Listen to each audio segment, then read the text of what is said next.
Yeah, but I guess what I'm trying to say is, on one hand, you're saying people love America. They love America for its ideals, its values, its Constitution. They come here for those reasons. And yet at the same token, you're saying that people have a negative image of us. And it's very difficult to understand that because it's a contradiction. Well, it isn't really, because what they don't like about America is the hypocrisy, the political hypocrisy, where, for example, America will criticize China for being a totalitarian regime, but yet embrace the Saudis, who are a medieval monarchy that practices extreme fundamentalist Wahhabism, which is an extreme form of the Sunni religious sect that will not tolerate any foreigner, and Shiites are even considered foreigners even though they're Muslims.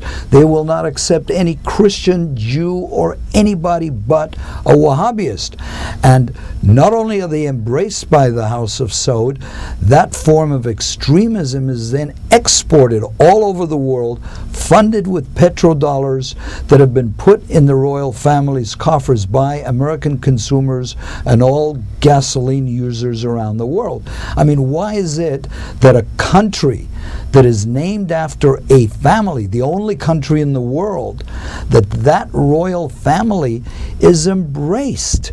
That's the family and country that sent 15 of the 19 suicide bombers. It is the country that created Osama bin Laden, whose beef with America, by the way, is exactly what I'm pointing out. Why is it that America, that preaches democracy, embraces such a medieval dictatorship?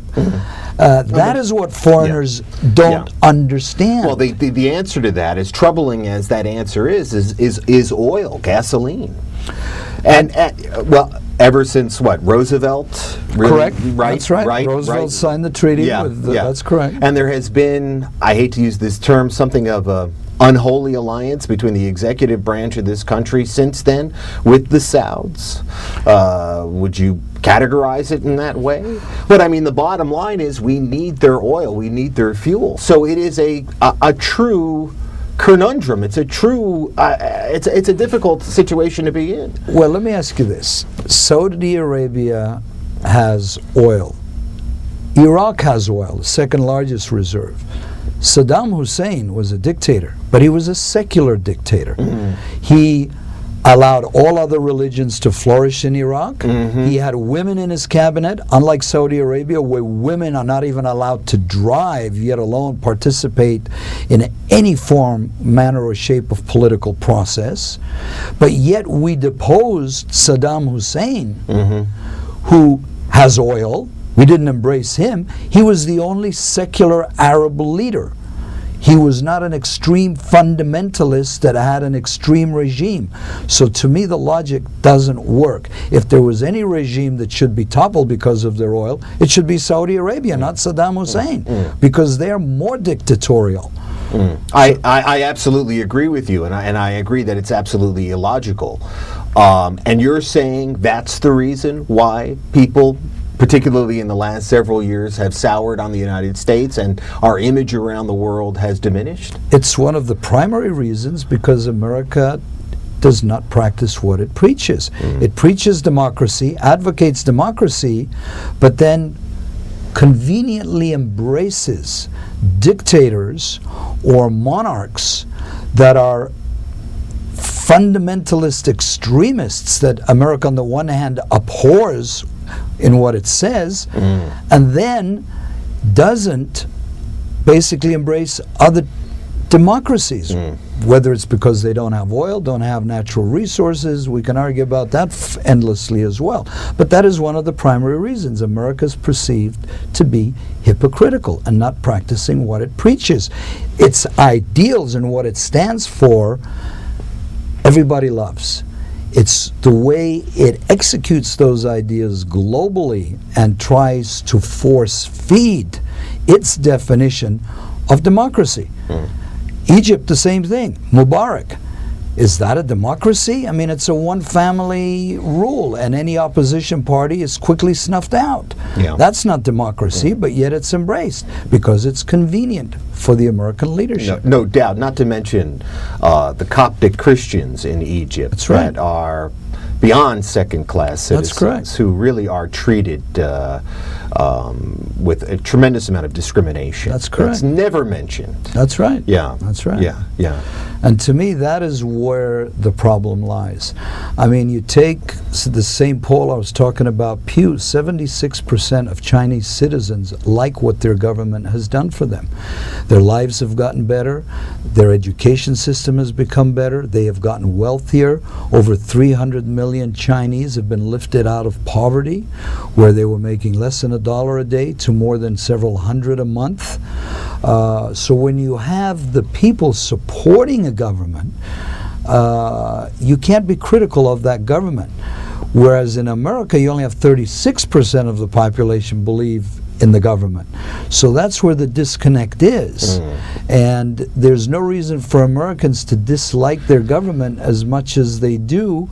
And the way to correct that dysfunctional balance is to get Americans, again, we the maids, to sweep in the reforms back to the states, back to the local governments, back to the city councils, counties, states, just the way the founding fathers envisioned it. How do you do that on a practical level? If somebody was watching this program right now, it sounds great. It sounds like, Barack Obama, change. Great, change. To me, change is inevitable.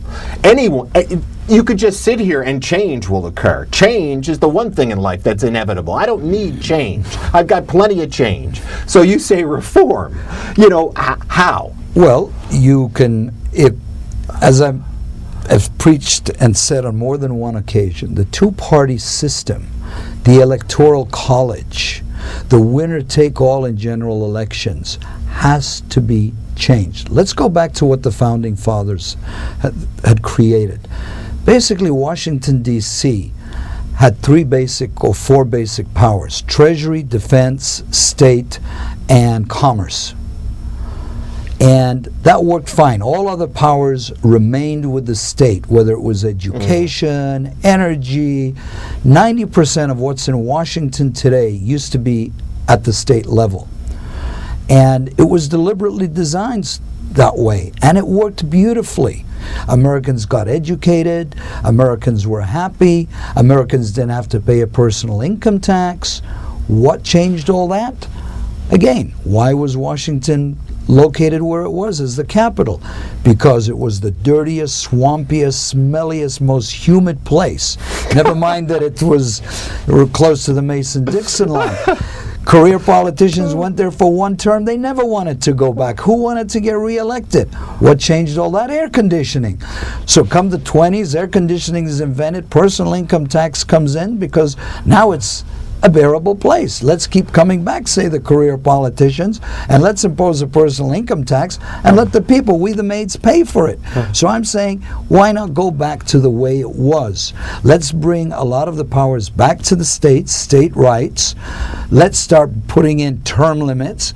Let's start publicly financing campaigns so that Joe and Jane Sixpack can decide who's going to sit in Congress or the Senate or the White House, and not the corporate oil interests that do today.